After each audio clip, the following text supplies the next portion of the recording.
Hello, welcome to സീബൽ English. ഇന്നത്തെ നമ്മുടെ ടോപ്പിക്ക് ആസ്ഫാറാസ് ആണ്. എന്താണ് ആസ്ഫാറാസ്?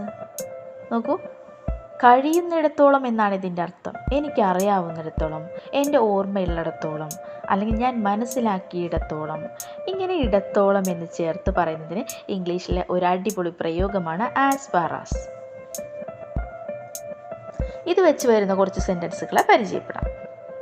As far as I know എന്ന വേർഡിൻ്റെ കൂടെയാണ് ആസ്ഫാറാസ് വന്നത്. As far as I know, എനിക്കറിയാവുന്നിടത്തോളം, ഷീ ഈസ് സിംഗിൾ, അവൾ സിംഗിളാണ് അല്ലേ?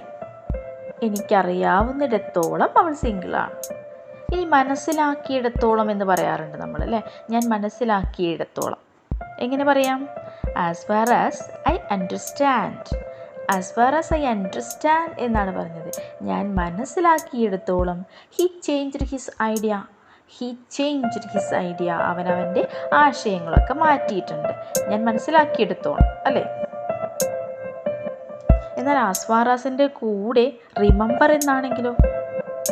As far as I remember അല്ലേ?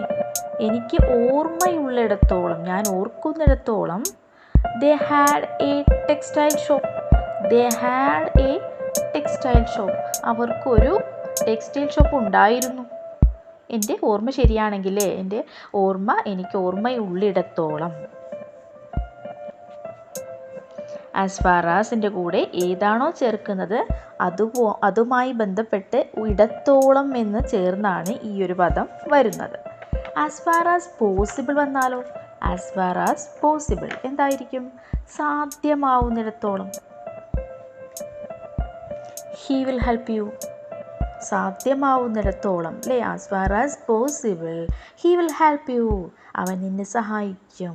ഇവിടെ പോസിബിൾ ആണ് വന്നത്, സാധ്യമാവുക, സാധ്യമാവുന്ന ഇടത്തോളം, സാധ്യമാവുന്നിടത്തോളം. ഇനി വേറൊരു അർത്ഥത്തിലും ഈ ഒരു ആസ് ഫാർ ആസ് ഉപയോഗിക്കാറുണ്ട്. ആസ് ഫാർ ആസിൻ്റെ കൂടെ ഐ ആം കൺസേൺഡ് എന്ന് വരികയാണെങ്കിൽ, as far as I am concerned എന്നാണെങ്കിൽ അതിൻ്റെ അർത്ഥം വരുന്നത് ഇൻ മൈ ഒപ്പീനിയൻ, എൻ്റെ അഭിപ്രായത്തിൽ, അല്ലെങ്കിൽ എന്നെ സംബന്ധിച്ചിടത്തോളം എന്നാണ് അല്ലേ? ചില കാര്യങ്ങൾ നമ്മൾ പറയാറുണ്ട്, എന്നെ സംബന്ധിച്ചിടത്തോളം അതൊന്നൊരു വിഷയമല്ല, ഇങ്ങനെ പറയുന്നതിന് അല്ലേ? As far as I am concerned, എന്നെ സംബന്ധിച്ചിടത്തോളം, അല്ലെങ്കിൽ എൻ്റെ അഭിപ്രായത്തിൽ, it is a good opportunity, അതൊരു നല്ല അവസരമാണ്. അത് നമ്മുടെ അഭിപ്രായം പറയുന്നതിന് വേണ്ടി ആസ് ഫാർ ആസിൻ്റെ കൂടെ ഐ ആം കൺസേൺഡ് എന്ന് ചേർത്താൽ മതി. As far as I am concerned, he is a good friend. എൻ്റെ അഭിപ്രായത്തിൽ he is a good friend, അവനൊരു നല്ല സുഹൃത്താണ്. എന്നാൽ ഇത്തരത്തിൽ മാത്രമല്ല ആസ് ഫാർ ആസ് ഉപയോഗിക്കേണ്ടത്.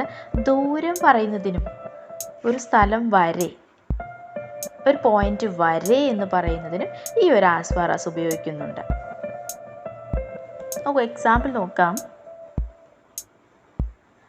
I will go with him, ഞാൻ അവൻ്റെ കൂടെ പോകും അല്ലേ? റെയിൽവേ സ്റ്റേഷൻ വരെ പോകും എന്ന് പറയുന്നതിന് വേണ്ടി വരെ എന്നതിന് പകരമായി as far as railway station. I will go with him as far as railway station. ഞാൻ അവൻ്റെ കൂടെ പോകും, റെയിൽവേ സ്റ്റേഷൻ വരെ ഞാൻ അവൻ്റെ കൂടെ പോകും. ഇവിടെ റെയിൽവേ സ്റ്റേഷൻ വരെ എന്ന് സൂചിപ്പിക്കാനാണ് ആസ് ഫാർ ആസ് ഉപയോഗിച്ചത് അല്ലേ? My garden extends as far as the river. My garden extends, എൻ്റെ ഗാർഡൻ നീട്ടി അല്ലേ? എവിടെ വരെ നീട്ടി? As far as the river, പുഴ വരെ എൻ്റെ ഗാർഡൻ നീട്ടി. ഇങ്ങനെ ഒരു ദൂരം പറയുന്നതിന് വേണ്ടിയും ഈ ഒരു ആസ് ഫാർ ആസ് നമുക്ക് ഉപയോഗിക്കാൻ സാധിക്കും. അപ്പോൾ ഈ ഒരു ക്ലാസ് നിങ്ങൾക്ക് ഇഷ്ടപ്പെട്ടാൽ തീർച്ചയായും എന്നെ സപ്പോർട്ട് ചെയ്യണേ.